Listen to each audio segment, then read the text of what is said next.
Vamos lá, gente. Continuando a pergunta aqui, uma pergunta que até faz relação com a anterior, que aconteceu antes desse vídeo. Professor, ponto riscado. O que é, para que serve, como é que é? Vamos lá. É uma questão muito delicada. Vamos lá. Ponto riscado.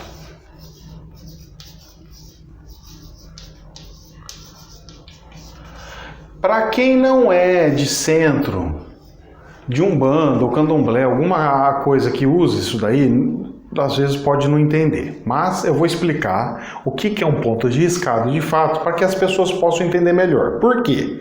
O que está acontecendo? Se essa pessoa teve dúvida, é porque ela sabe o que é um ponto riscado, ela já trabalhou inclusive em centros e veio perguntar para mim. Eu falei assim, mas você nunca perguntou isso pro seu pai de santo? O pai de santo não explica nada, não educa nada? Então a gente tem um monte de líder religioso que é uma desgraça, que não faz o serviço que tinha que fazer, certo? O que acontece? Eu chegava, um exemplo, chegava lá no centro, tudo quanto que era centro que eu ia, aí eles falavam assim, você vai começar a trabalhar, tal, não sei o que, vai fazer o seu desenvolvimento. Eu falei, tá bom, então vamos lá. Quando você acabar de chegar, você tem que chegar ali naquele lugar lá e bater palma, dá 3 palmas ali, dá 3 palmas não sei aonde e dá 3 palmas não sei aonde. Eu falei, tá bom, vamos lá, né? No outro dia eu chegava e falava assim, ô pai de santo, tinha um claro que eu chamava pelo nome, né? Mas falava assim, ô fulano, me responde uma coisa aí, por que eu tenho que ficar batendo palma? Eu não entendo esse negócio aí, eu bato palma pra quê? Aí ele pega e me explica, não, isso daí é pra saudar, é saudação. Eu falei, tudo bem, então é como se fosse um sinal de respeito. Isso, sinal de respeito. Aí eu chegava e fazia uma outra pergunta em seguida. Mas, o pai de santo, me responde uma coisa, se é uma saudação, respeito, eu não poderia fazer assim, igual namastê? Namastê, chegar lá no centro e falar namastê e tudo mais. Aí eles falam assim, não pode não. Mas isso é para saudar, meu Deus, salda o seu Deus. Aí o que acontecia? O pai disse, não, tem que saudar com as 3 palmas. Aí a gente vai perguntando, chega no ponto que o pai de santo fala assim, eu não quero mais você aqui não, pelo amor de Deus, você faz muita pergunta, você tinha que só fazer as coisas e não faz pergunta. Por quê? Porque o próprio pai de santo não tem embasamento, ele não sabe para que serve, gente. Vocês não têm noção da quantidade de gente que abre centro, que não vê espírito, que não sabe fazer nada no centro. Me dá até desespero, entendeu? Porque muitas vezes membros, guias, pessoas que estão lá em desenvolvimento, pessoas que trabalham no centro, sabem muito mais que o próprio pai de santo. O que acontece tudo isso daí? Aí, esse pai de santo, em vez de ter a humildade de pegar e falar assim, meu filho, você está mais desenvolvido, você que agora vai ser o pai de santo e eu vou ser o líder da casa, tá? Líder da casa fixa, mas você que vai tomar conta aí e fazer as coisas que tem que fazer. Você que vai falar quando que tem que descarregar, porque a função de um pai de santo não é cuidar do terreiro, certo? Ele acaba cuidando do terreiro porque ele é o dono do lugar, ele que abriu o lugar. Mas o pai de santo, ele é um pai de um santo e não um pai de um terreiro, senão ele ia chamar pai de terreiro. Ele não é pai de terreiro, ele não cuida do terreiro. Essa é uma diferença muito grande que as pessoas precisam entender. Ele é um pai de santo. Por que é um pai de um santo? Então ele é pai de tudo quanto que a santaiada que tem? Não, é um nome que se dá, por quê? Porque se entende que os filhos que estão, os médiuns que estão trabalhando, eles estão em um nível mais santo para poder receber o espírito. Porque um médium que não está mais santificado, ele não poderia receber esse espírito, tá? Já estou respondendo uma outra questão que também é danada para o povo confundir tudo e não entender. Aí o que acontece? Eu estou lá, não sei o que, então tem que bater. Então por que eu tenho que bater? Aí depois lá na frente eu acho que ele acaba estudando, porque a gente vai perguntando muita coisa. É bom, porque para ele é bom, porque ele está aprendendo também.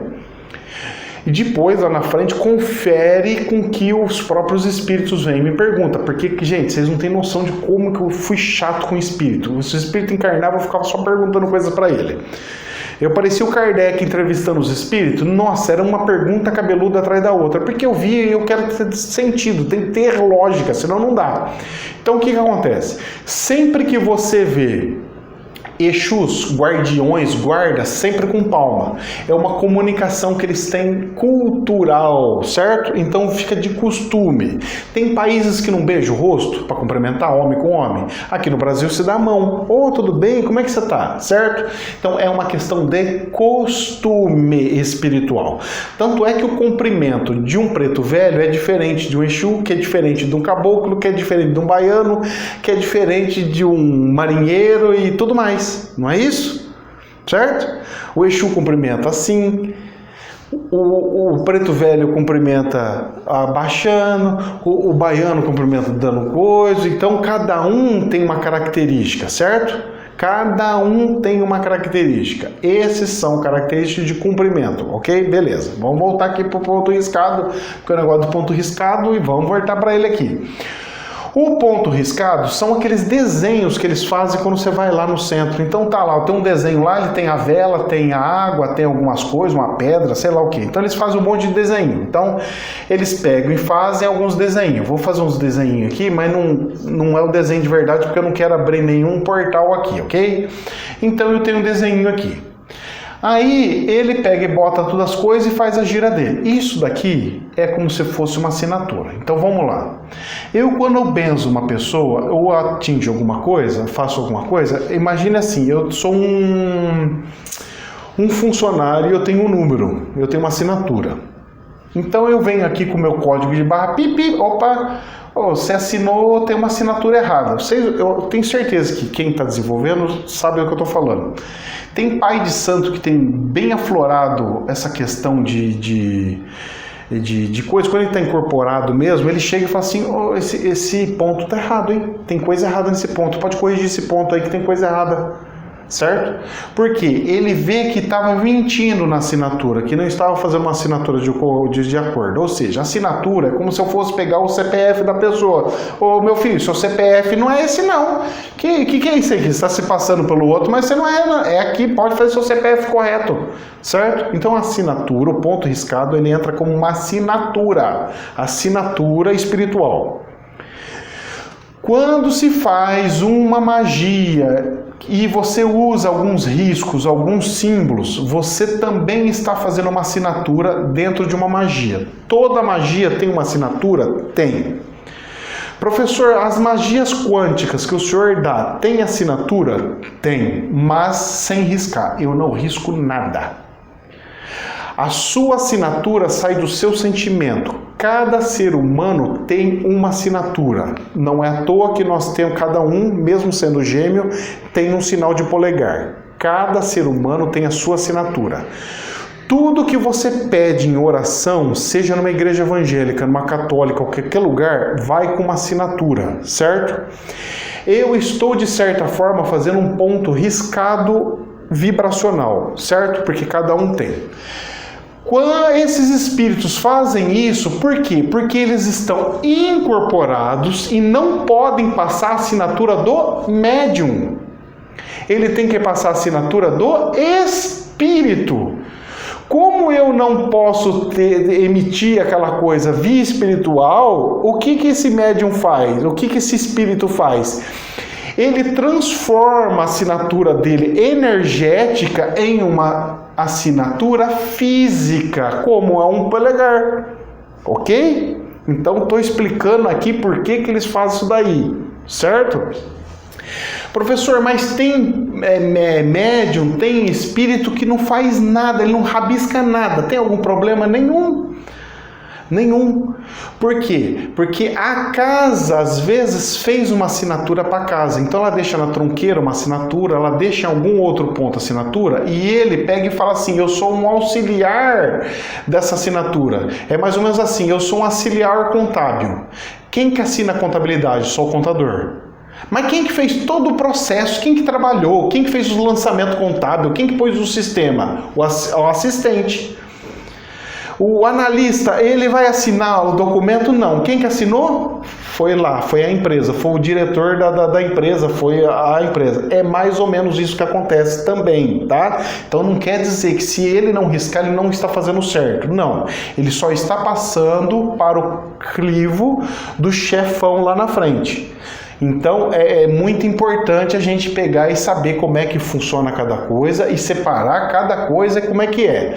Então, o ponto riscado ele pode ser também um portal, que eu expliquei na outra, que normalmente o portal ele faz um risco em volta, tá? Mas não é regra, ok? E dentro da assinatura, então é como se fosse uma assinatura. Ponto riscado. A assinatura espiritual. Mais nada. Ah, mas Ricardo pode ser outra coisa. Aí vai de você. Ele pode usar como ritual, aí não é um ponto riscado. Certo? E por que chama ponto riscado? Quando as músicas de Umbanda você não fala, toca o ponto de Exu, toca o ponto de Caboclo, toca o ponto dos boiadeiros, toca o ponto. Por que toca o ponto? Porque o ponto significa característica, ok? Ponto riscado, característica riscada, física.